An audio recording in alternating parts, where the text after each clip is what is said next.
Bismillahirrahmanirrahim. Assalamu alaikum dear students. How are you? I hope you'll be fine. New syllabus Oxford Primary Mathematics हमारे पास book 6A है और आज chapter number 4 ratios के page number 80 के ऊपर कुछ word problems हम सॉल्व कर लेते हैं।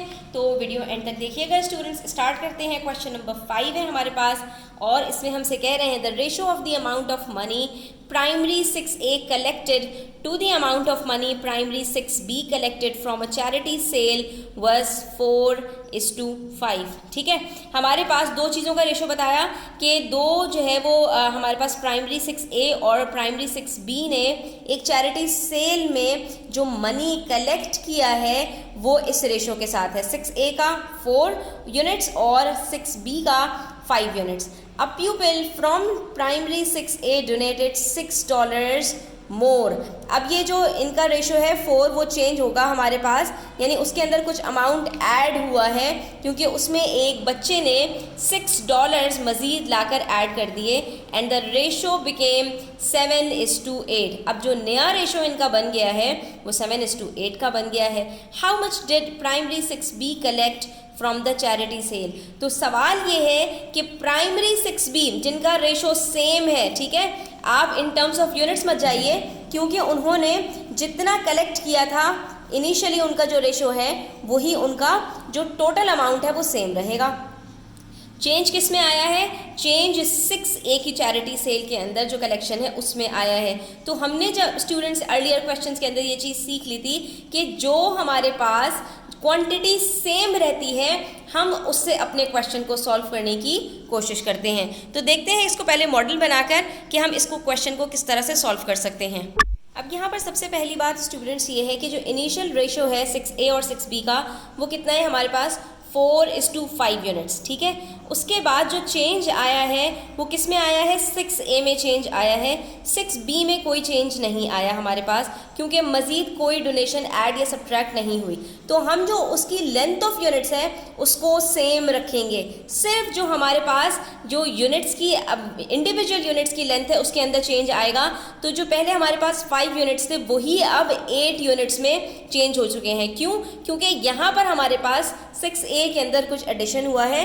तो अब हम यहाँ पर जो 8 यूनिट्स रखेंगे स्टूडेंट्स, इन्हीं 5 यूनिट्स को 8 यूनिट्स के अंदर हम कन्वर्ट कर देंगे। और 7 यूनिट्स की लेंथ कैसे पता चलेगी?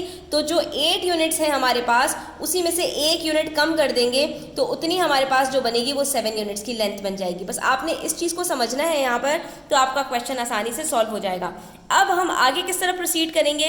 तो हम यहाँ पर स्टूडेंट्स देखेंगे कि हमारे पास जो प्राइमरी 6B है उसके अंदर इनिशियल और फाइनल रेशोज़ के अंदर कोई डिफरेंस नहीं आया, तो इनके बीच में हमें कोई रिलेशनशिप मिल जाए। तो जब हम देखेंगे कि स्टूडेंट्स हमारे पास यहाँ पर 5 यूनिट्स हैं और यहाँ पर 8 यूनिट्स हैं और इन दोनों के दरमियान में कोई कनेक्शन नहीं है, यानी ये आपस में एक दूसरे से मल्टीप्लाई डिवाइड नहीं हो सकते, तो हम सिंपली क्या करेंगे स्टूडेंट्स कि 5 को 8 से और 8 को 5 से मल्टीप्लाई कर देंगे। ठीक है, इस तरह करने से क्या होगा कि हमारे पास जो नंबर ऑफ रेशोज़ हैं इनिशियली और फाइनल रेशोज़ के अंदर वो हमारे पास सेम हो जाएंगे। यहाँ पर भी हमारे पास कितने रेशोज़ हो जाएंगे बच्चों? 40 रेशोज़ हो जाएंगे और यहाँ पर भी 40 रेशोज़ हो जाएंगे। और इसको करने से हमें फ़ायदा ये होगा कि जैसे हमने यहाँ पर इसको मल्टीप्लाई किया है ना, इसी तरह से हम यहाँ पर भी इसको मल्टीप्लाई करेंगे। जैसे हमने यहाँ पर 8 को 5 से मल्टीप्लाई किया, यहाँ पर भी हम 7 को 5 से मल्टीप्लाई करेंगे और यहाँ पर भी हम 4 को 8 से मल्टीप्लाई करेंगे। इससे हमारे पास जो इनिशियल और फाइनल रेशोज़ हैं उन सब के यूनिट्स स्टूडेंट्स बराबर हो जाएंगे, यानी कि जो उनकी लेंथ है वो हमारे पास बराबर हो जाएगी। तो यहाँ पर हमारे पास कितने यूनिट्स आ रहे हैं स्टूडेंट्स? 32 यूनिट्स आ रहे हैं और यहाँ पर हमारे पास कितने यूनिट्स आ रहे हैं? 35 यूनिट्स आ रहे हैं। तो अब आप यहाँ पर देख सकते हैं कि हमारे पास जो चेंज ऑफ यूनिट्स है वो कितना है? 35 माइनस 32, 3 यूनिट्स का चेंज है और ये बराबर है किसके? $6 के बराबर है। इससे हमें ये पता चला कि 3 यूनिट्स बराबर हैं $6 के, तो 1 यूनिट बराबर होगा 6 डिवाइडेड बाय 3, दैट इज़ $2 के। और जैसे ही हमें ये बात पता चलेगी कि हमारे पास जो क्या नाम है एक यूनिट है वो $3 का है, वैसे ही हम यहाँ पर जो हमसे सवाल पूछा गया कि how much did primary 6B collect from the charity sale, वो हम यहाँ पर निकाल लेंगे, क्योंकि हमारे पास जो 6B है उसके टोटल यूनिट्स कितने हैं, 40 हैं। एक यूनिट बराबर है $2 के, तो 40 यूनिट्स बराबर हो जाएंगे $80 के, और यहीं पर हमारा क्वेश्चन सॉल्व हो जाएगा। अब आप इसके सोल्यूशन का जो है स्क्रीनशॉट ले लीजिए स्टूडेंट्स। यहाँ पर हमने कहा कि the amount of money primary 6B collected is same, ठीक है, दोनों रेशोज़ के अंदर इसका सेम था, तो हमने कहा कि भाई so their number of units must be same in both ratios. तो इसका मतलब है कि इन दोनों रेशोज़ के अंदर इसके नंबर ऑफ यूनिट्स भी बराबर होने चाहिए। उसके लिए हमने क्या किया कि इनिशियल रेशोज़ लिखे और फाइनल रेशोज़ लिखे। उसके बाद 6B के यूनिट्स को सेम बनाने के लिए 5 को 8 से और 8 को 5 से मल्टीप्लाई किया, तो दोनों तरफ हमारे पास 40 यूनिट्स आ गए, सेम हो गए हमारे पास यूनिट्स।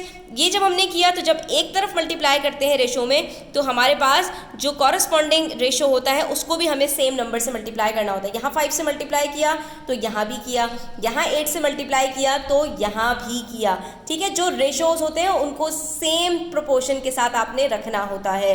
तो इस तरह करने से हमारे पास जो टोटल नंबर ऑफ यूनिट्स हैं वो दोनों में 6B के बराबर हो गए, और जो डिफरेंस आया था 6A के अंदर वो भी हमारे पास सामने निकल के आ गया। और हमने पहले ही ये चीज़ देख ली थी कि जो हमारे पास डिफरेंस है वो बराबर है $6 के। इससे ये पता चला कि 3 यूनिट्स बराबर है $6 के, तो 1 यूनिट बराबर होगा 6 डिवाइडेड बाई 3, दैट इज़ $2 के। तो इससे हमें पता चल गया कि collection of 6B from charity sale is equals to $2 into 40 units, क्योंकि उसके 40 यूनिट्स हैं, तो एक अगर यूनिट $2 के बराबर है तो 40 यूनिट्स बराबर होंगे $80 के। और प्राइमरी 6B ने जो है वो चैरिटी सेल से $80 कलेक्ट किए हैं। यहाँ पर हमारा क्वेश्चन नंबर 5 कंप्लीट होता है। आई होप स्टूडेंट्स आपको क्लियर हुआ होगा। स्टिल कोई क्वेश्चंस हो, क्वेरीज हो, कमेंट सेक्शन में आप पूछ सकते हैं। Thanks for watching the video till the end. Please hit the like button और चैनल को सब्सक्राइब करते जाइएगा। आप लोग चैनल सब्सक्राइब नहीं करते हैं, इससे हमें मोटिवेशन मिलती है। तो अपना ख्याल रखिएगा और बेल आइकन भी प्रेस कर दीजिएगा ताकि इस तरह की मज़ीद वीडियोस आप तक पहुंचती रहें। अपना ख्याल रखिएगा। अल्लाह हाफ़िज़।